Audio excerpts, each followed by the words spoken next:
My name is Eliyahu, and I was once a respected rabbi in Jerusalem.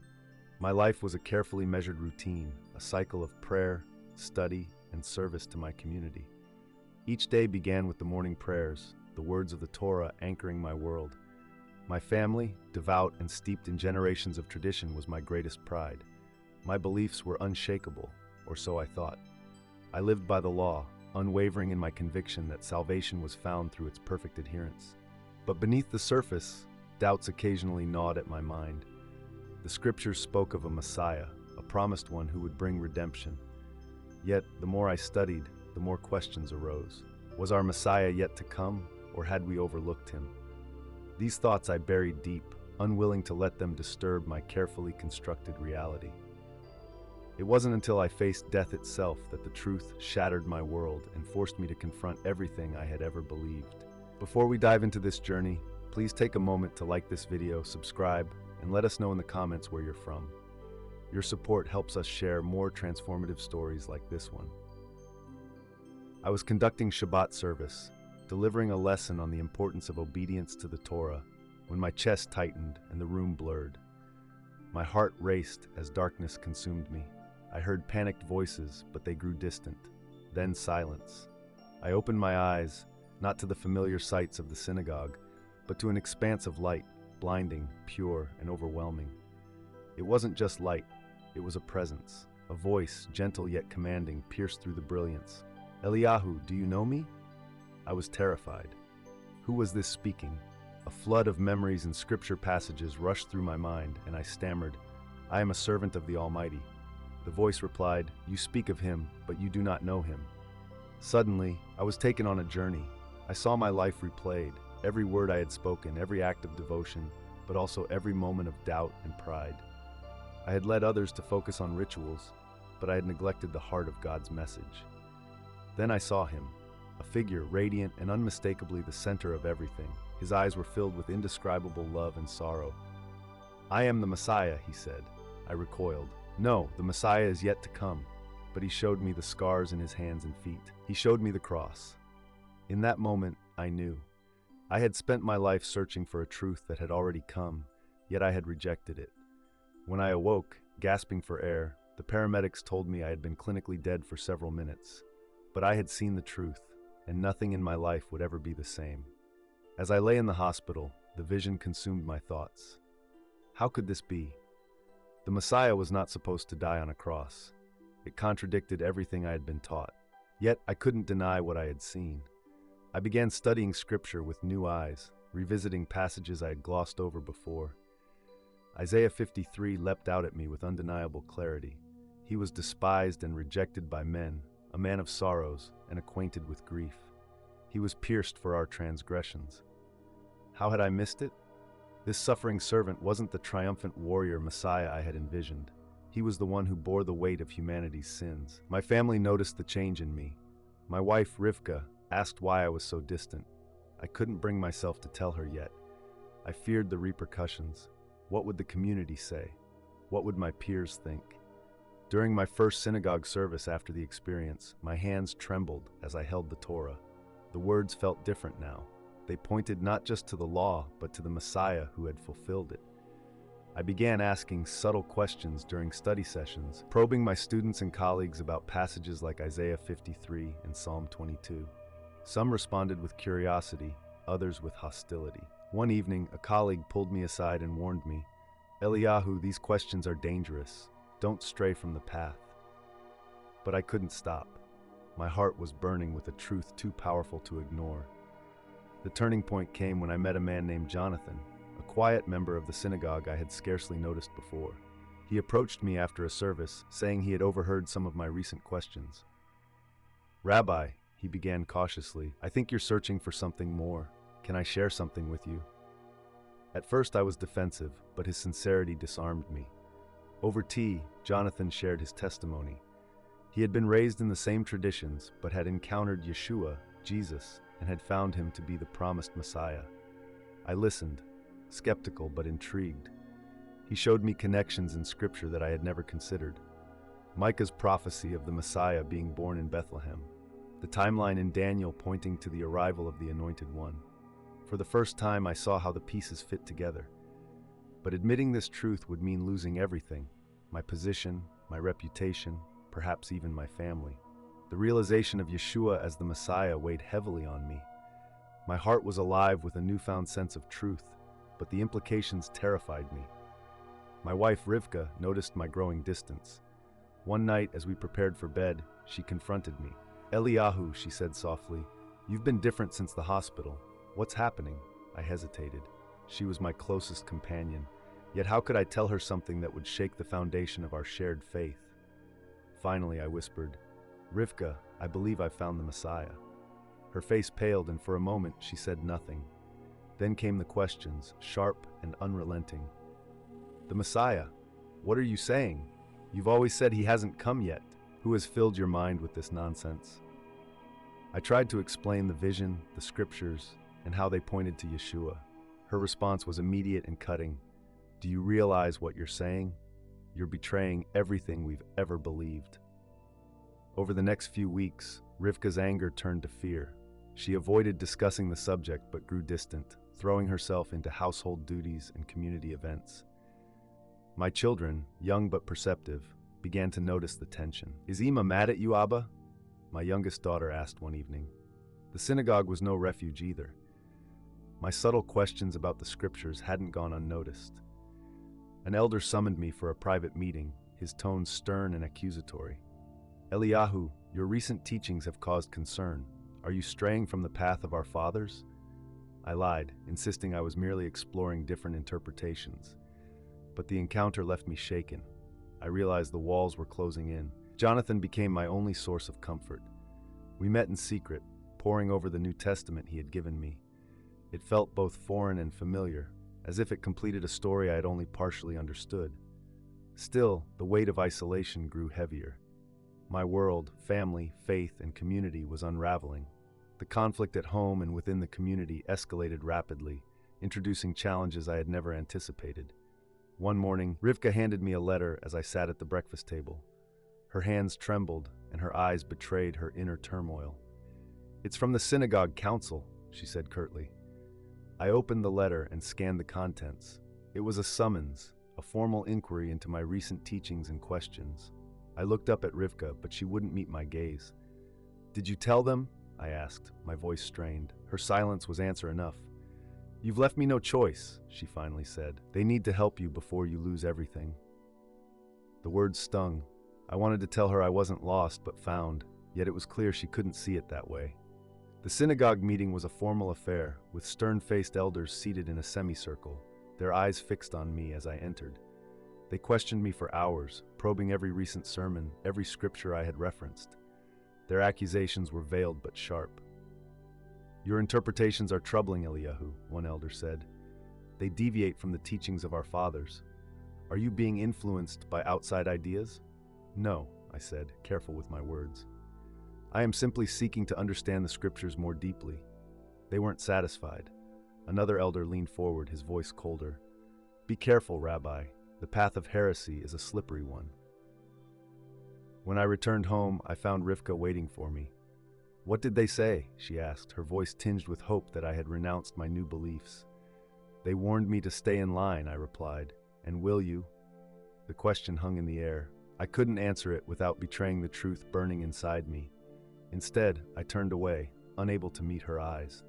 The tension seeped into every corner of our lives. My children began noticing the change in our home.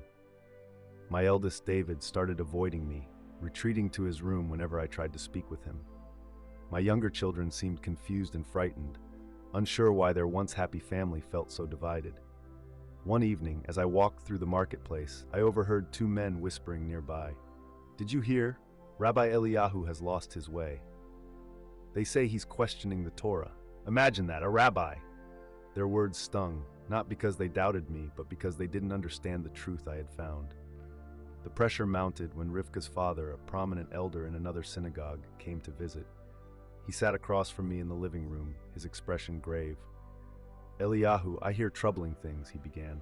"You've always been a man of integrity, but now people are questioning your faith. Do you realize what this could do to your family's reputation?" "I understand," I said cautiously, "but I'm not abandoning my faith. I'm fulfilling it. His face darkened. Fulfilling it? By questioning the law? By speaking of other interpretations? This is dangerous talk. The conversation ended in tension, with him warning Rivka to keep an eye on me. I could see the toll it was taking on her. Amidst the chaos, a single glimmer of hope emerged. Jonathan, my friend who had shared his testimony with me, introduced me to a small group of Jewish believers in Yeshua. They met in secret, away from the prying eyes of the community. At first, I was hesitant to join them. It felt like a betrayal of everything I had ever known. But as I sat among them, hearing their stories of transformation and grace, I felt a sense of belonging I hadn't felt in weeks. One man shared how he had lost his position as a scribe after embracing Yeshua, but had found peace in knowing the Messiah personally.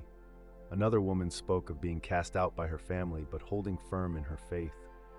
Their courage inspired me. They had faced rejection and loss, yet their joy was undeniable. I realized I wasn't alone in this journey. As I left the meeting, Jonathan walked with me. Eliyahu, he said, the path is narrow and difficult, but it leads to life. Don't lose heart. His words stayed with me, a beacon of hope in the midst of my struggles. But as I returned home that night, the shadows of doubt and fear lingered. How much more would I lose before I could truly follow the Messiah? The cracks in my life widened with each passing day. My wife Rivka seemed to shift between sorrow and anger, as if unsure whether to mourn or fight. Our conversations had become strained, and the warmth we once shared was now a distant memory. One evening, as the children were asleep, she confronted me in the kitchen. Eliyahu, she began, her voice shaking, do you understand what you're doing to us? The children hear the whispers. David comes home from school and the other boys mock him. This isn't just about you. You're ruining our family. I placed my hand on the counter, steadying myself. Rivka, I love you. I love our family. But this isn't something I chose. It's the truth I've found. How can I ignore it? How can you ignore us? She snapped. You're supposed to lead this family, not tear it apart. Her words were like a dagger to my heart, but I couldn't deny what she was feeling. My transformation wasn't just my journey. It was affecting everyone around me. My eldest son, David, grew more distant by the day. Once my eager student, he now avoided me altogether. One evening, I found him in his room, staring at the wall. David, I said gently, can we talk? He didn't turn around. Why? So you can tell me more about how you've betrayed everything you taught me? David, I haven't betrayed anything. I've found the fulfillment of it all. He turned then, his eyes filled with tears and anger. The kids at school call you a heretic. They say our family is cursed. You've ruined my life, Abba. I tried to reach for him, but he pulled away, slamming the door in my face. The rejection extended beyond my family. My students stopped attending my Torah studies. Friends crossed the street to avoid speaking with me. Even shopkeepers, once friendly and talkative, now handed me goods in silence, their faces averted. One night, as I walked home from a secret gathering of believers, a group of men cornered me in an alley. Rabbi Eliyahu, one sneered, his tone dripping with sarcasm. Or should we call you something else now? I don't want trouble, I said calmly, though my heart raced. But trouble wants you, another said, stepping closer. We won't let you corrupt this community. Before I could respond, a fist connected with my stomach, knocking the wind out of me. They didn't linger, disappearing into the shadows as quickly as they had appeared. I staggered home, clutching my side, and found Rivka waiting by the door. What happened? She gasped, rushing to help me. Just some men, making their feelings known, I said through gritted teeth. She helped me to a chair, but her hands trembled as she tended to my bruises. Is this what your truth brings us? She whispered, her voice breaking. Pain and humiliation? I wanted to tell her it would get better, that it was worth it, but I couldn't lie. The path I was on was difficult, and I had no guarantee of how it would end. Amid the turmoil, I clung to moments of grace. The secret gatherings with other believers became my refuge. It was there I met Rachel, a widow whose faith in Yeshua had cost her everything. She had been cast out by her family, but spoke with a peace that I envied. How do you endure it? I asked her one evening after the meeting. She smiled, her eyes shining with a quiet strength. I endure because he endured for me. This life is temporary, but his kingdom is eternal. Her words stayed with me, a beacon in my storm. Yet even as I drew strength from these meetings, I couldn't shake the weight of my family's pain. One night, as I prayed alone in the living room, I felt a presence. It wasn't visible, but it was tangible, filling the room with warmth and light. A voice, gentle yet firm, seemed to speak directly to my heart. "Follow me, and I will make you fishers of men."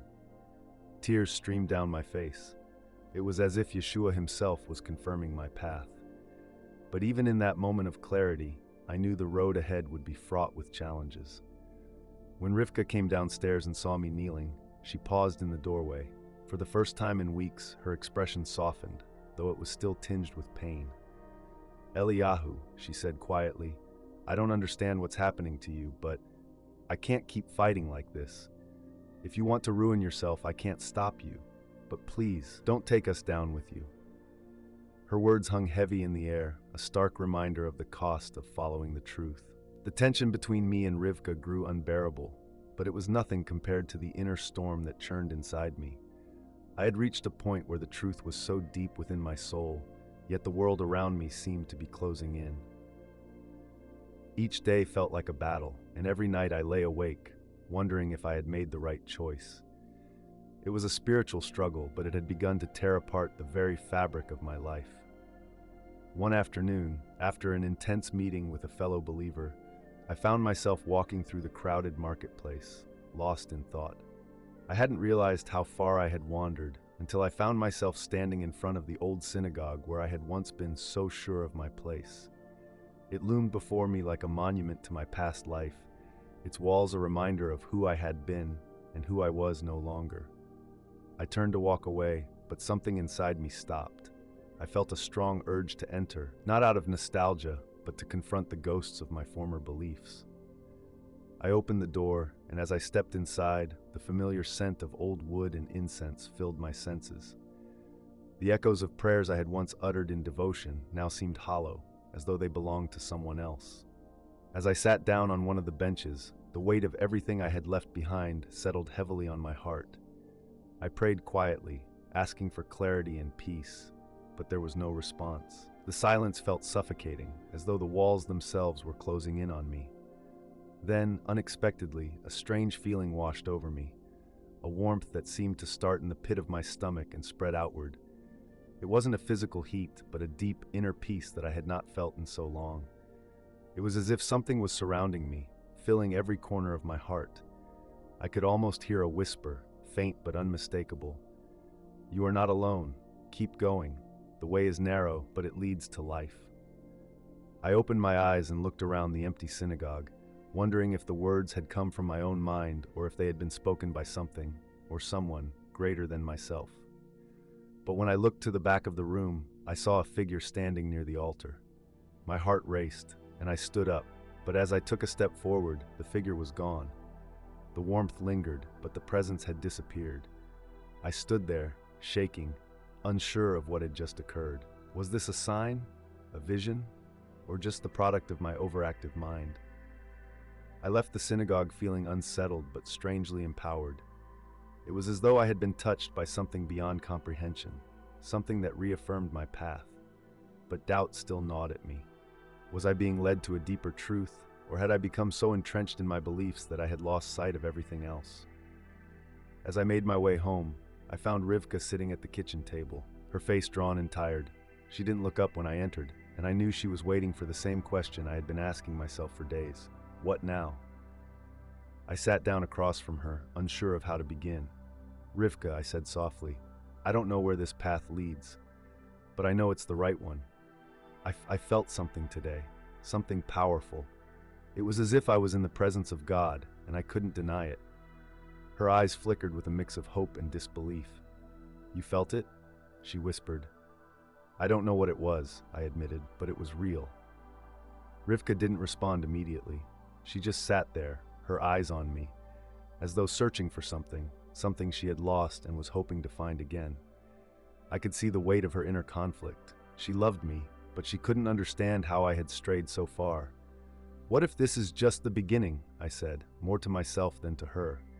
"What if the truth I'm seeking is leading me to something more than I can comprehend? What if this is where I was always meant to be?" Her face softened, and I could see the tears welling in her eyes. "I don't know, Eliyahu. I don't know anymore. But you're changing, and I'm afraid you'll leave me behind." The words broke me.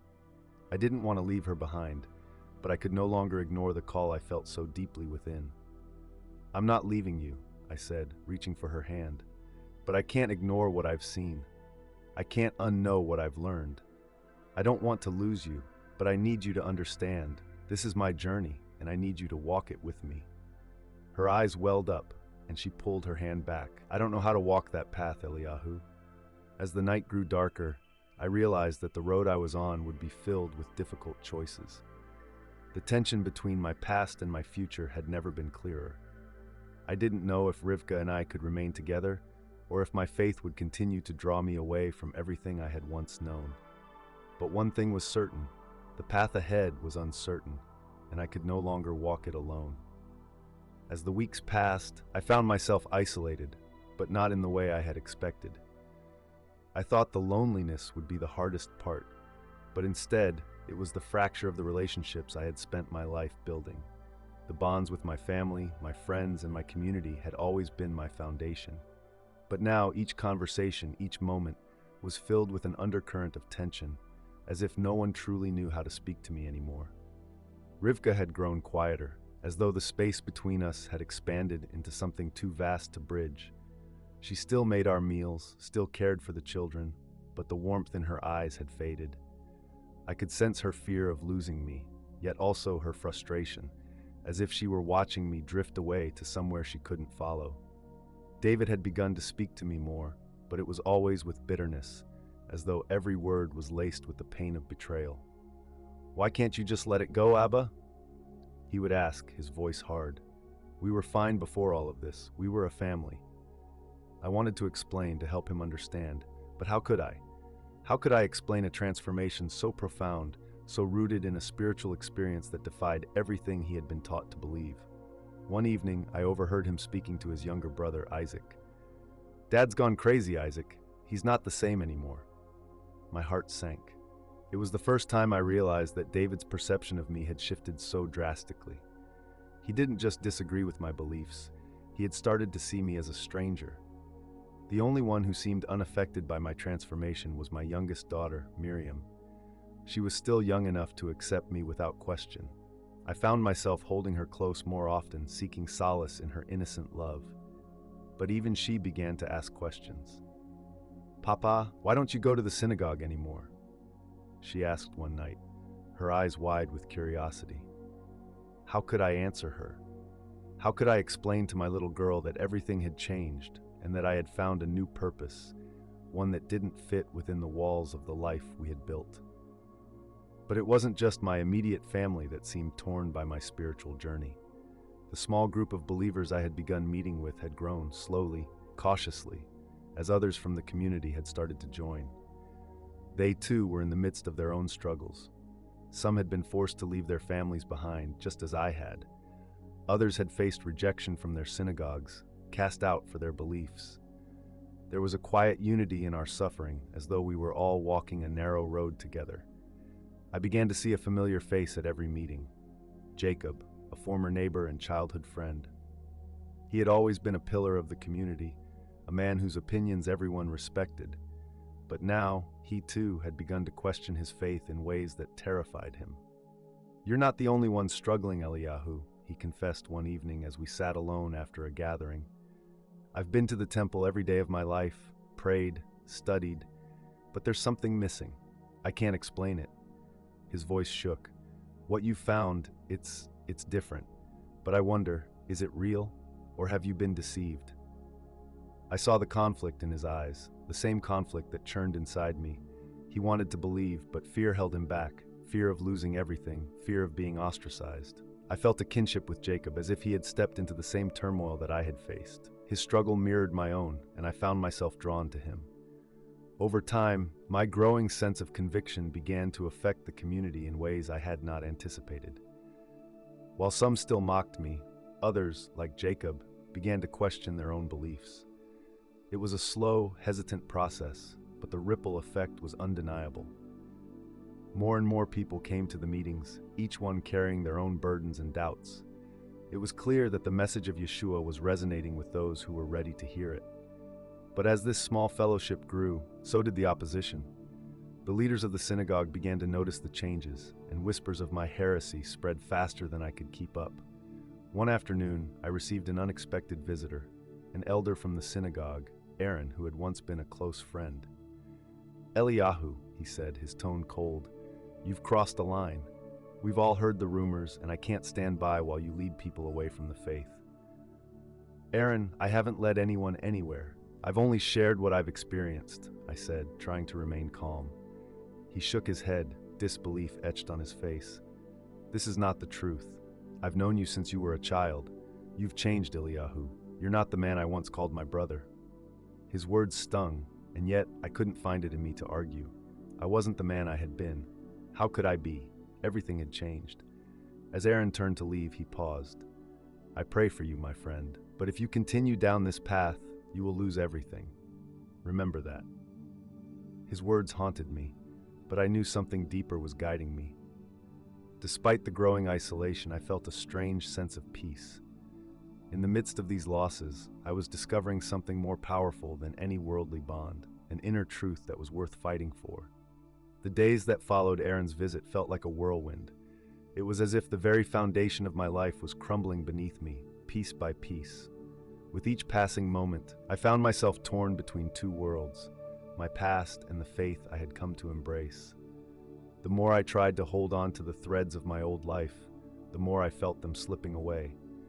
My family, my friends, and my community were all drifting further from me, and the uncertainty of the future loomed like a dark cloud. It wasn't just the external conflicts that wore on me. It was the internal battle that was far more intense. I had once believed in certainty, in the comfort of tradition, in the safety of following the rules. Now I was standing at the edge of something I could barely comprehend. The path I was on was narrow, and the more I walked it, the more isolated I felt. I had begun to question everything I had known, and the fear of what I might lose paralyzed me at times. Would I lose Rivka, my children, my place in the world? But it was the event that occurred one evening that truly changed everything. It was the kind of moment where the world seems to stop, and the future is determined in a single breath.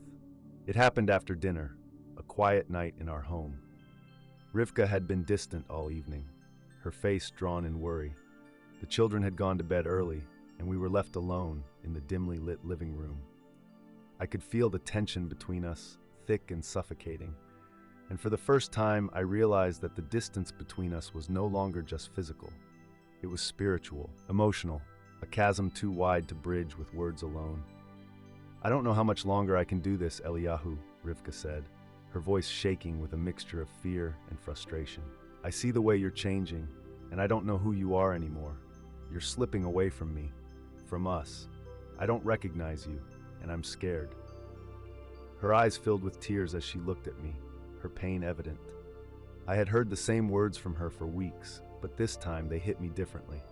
It wasn't just her fear that echoed in her voice. It was the silent plea for me to return to the man I once was.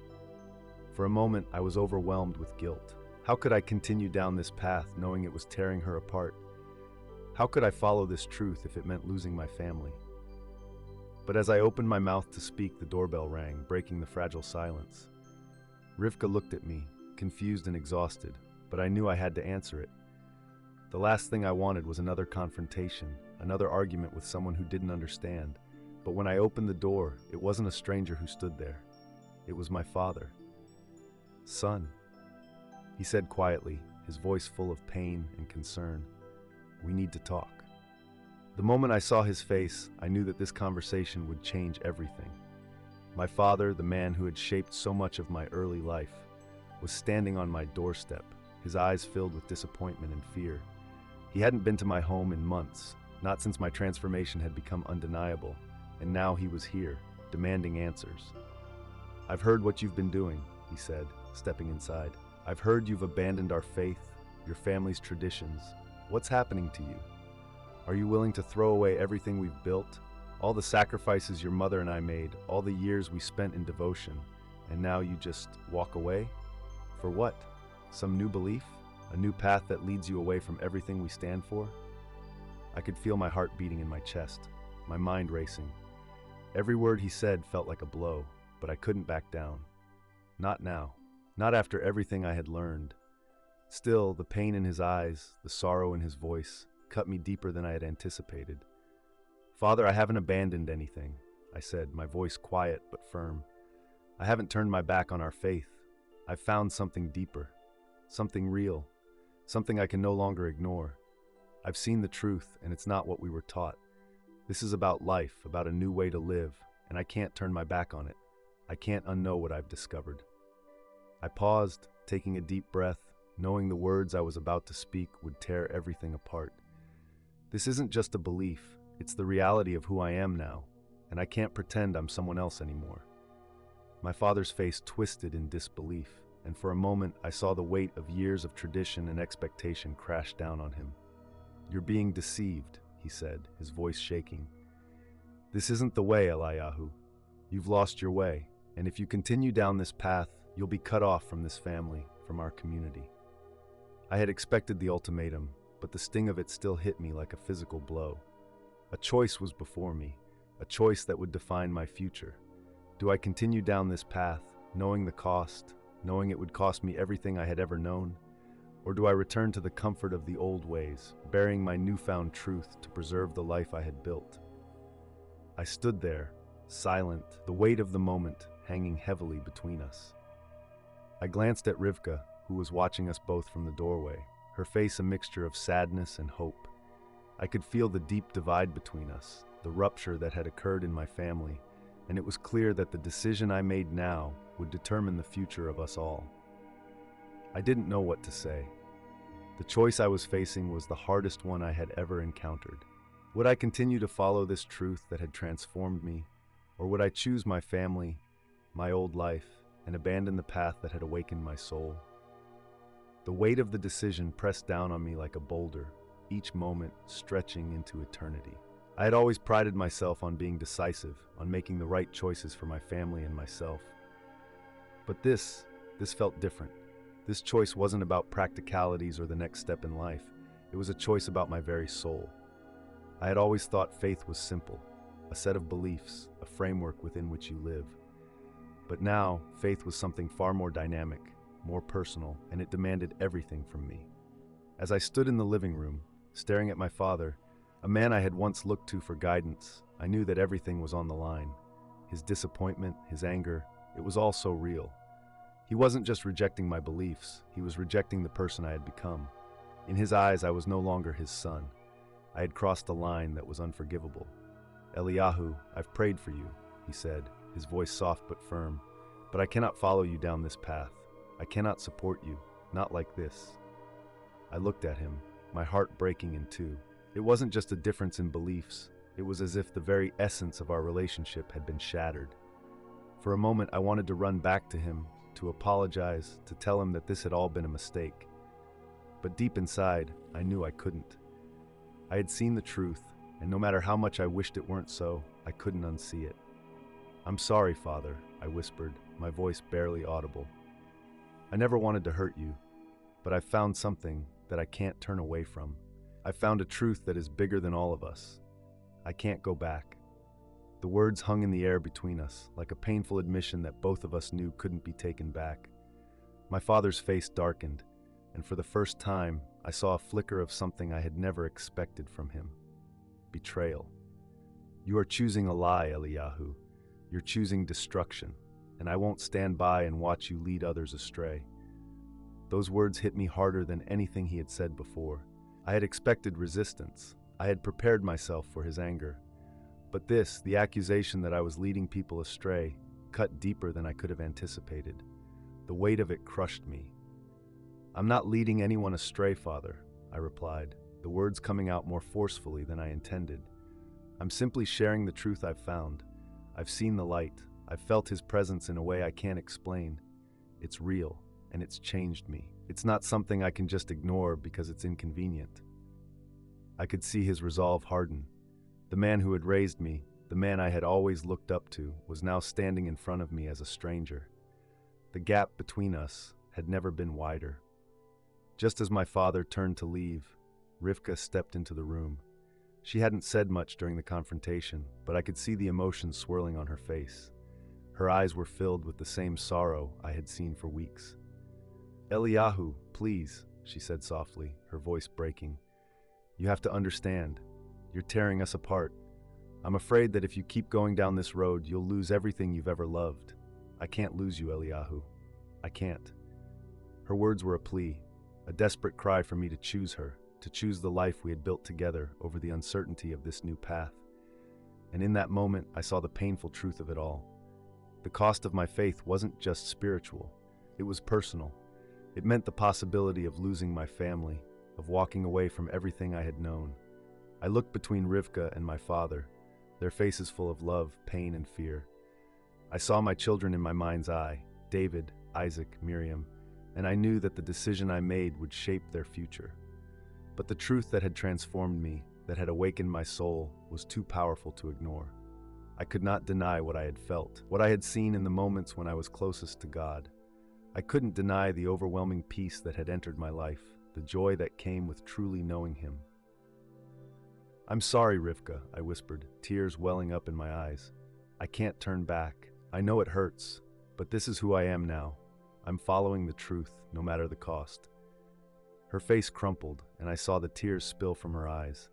She reached out to me, but I could see the weight of her heartache in the way her hands trembled. She didn't understand, not fully.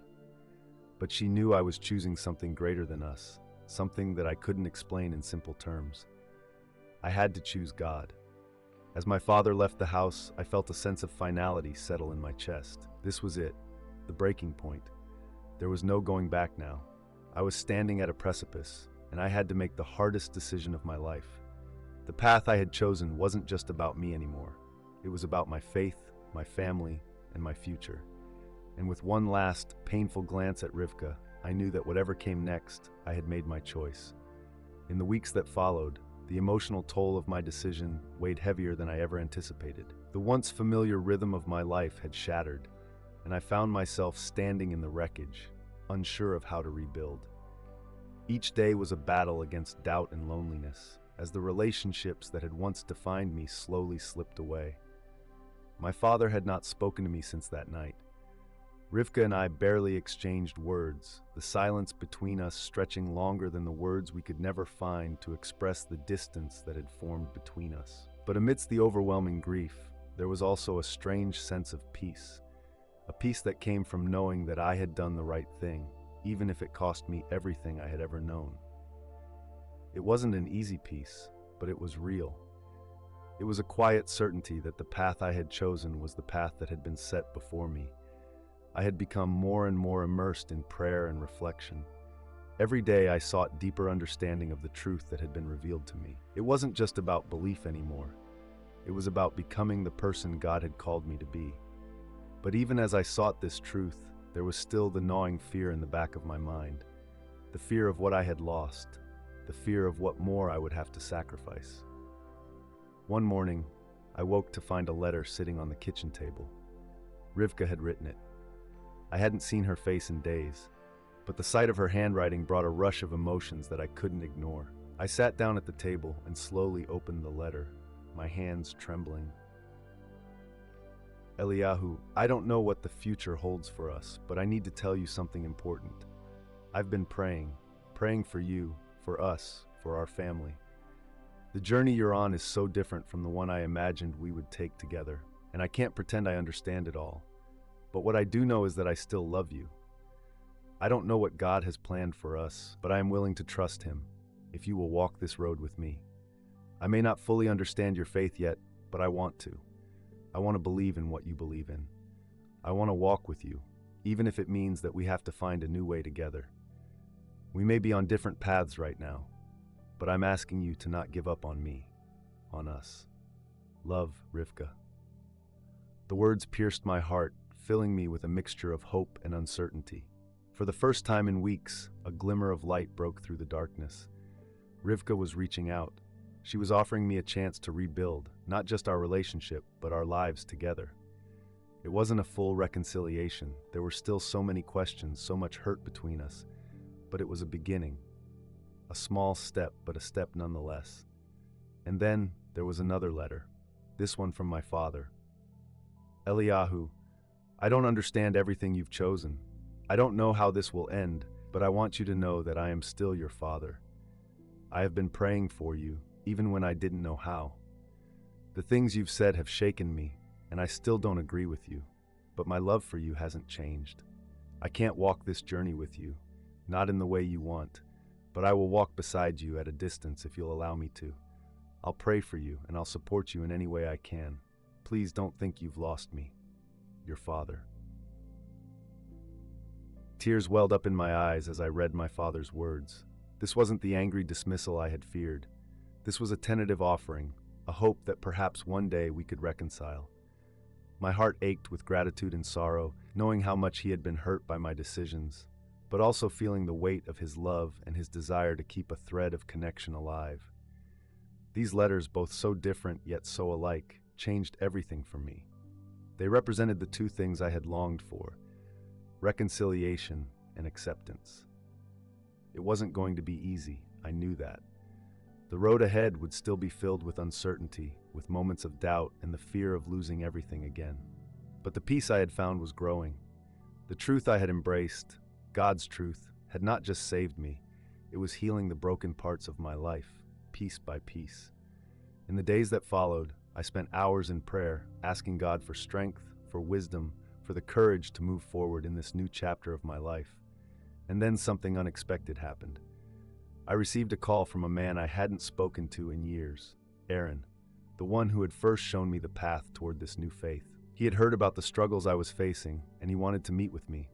When we met, it was as if the last puzzle piece fell into place. He spoke of the deeper truths I had yet to fully comprehend.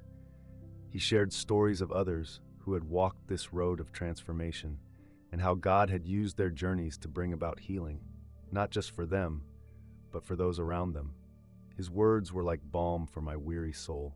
It became clear to me then, this wasn't the end of my journey. It was the beginning of something greater, a new beginning that would take me beyond what I had ever imagined. And while the road ahead was uncertain, the one thing I knew for sure was that I was no longer alone. God was with me, and now, with Rivka's renewed hope and my father's tentative acceptance, I could see a path forward, one that, despite the cost, was worth walking. As I stand here today, reflecting on the journey that has brought me to this point, I am filled with a deep sense of gratitude and awe. My story is not one of perfect faith or a seamless transformation. It is one marked by struggle, heartache, and sacrifice. But it is also a story of redemption, of finding a truth that has changed me in ways I never thought possible.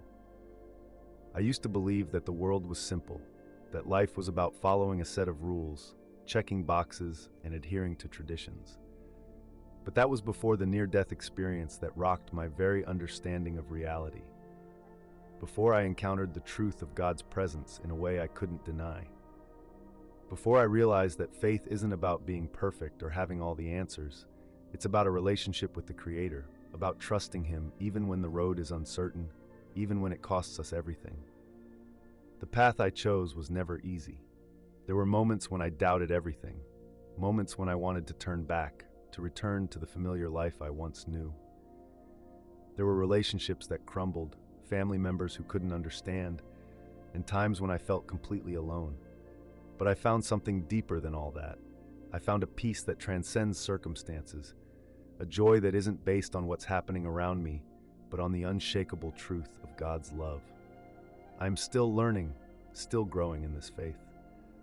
I don't have all the answers, and there are days when I wonder if I made the right choice. But I know this for certain. The truth I found in my NDE, the truth that has transformed my life, is real. God's love is real. And that love is what has carried me through the darkest moments and is guiding me into a future full of hope. Today I stand in a place of reconciliation, though it's a work in progress. My relationship with Rivka is healing, and though we are not yet where we once were, there is hope.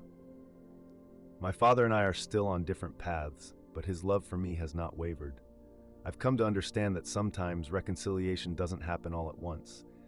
Sometimes it's a slow, painful process of learning to love each other where we are and trusting that God will do the rest. As I look ahead, I see a future that is full of both challenges and opportunities. There will be more obstacles to overcome, more moments of doubt and fear, but I also see the possibility of a deeper relationship with God, a closer bond with my family, and a hope that nothing in this world can take away. And now, I want to encourage you, the viewer, to reflect on your own journey. You may not have experienced a near-death experience like mine, but we all have moments when we question our beliefs, when we face challenges that seem insurmountable. You may be at a crossroads in your own life, unsure of where to turn. I want you to know that you are not alone. No matter what you are facing, God's love is available to you, just as it was to me. You can find peace, healing, and purpose in Him. If you're inspired by my story, I encourage you to take a step of faith today. Whether it's reaching out to someone you've hurt, seeking a deeper relationship with God, or simply taking a moment to pray and reflect, know that your journey is just beginning.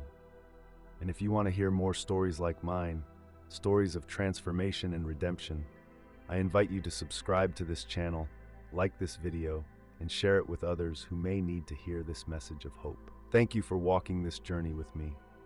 I pray that, like me, you will find the courage to face whatever challenges come your way, knowing that God is with you every step of the way.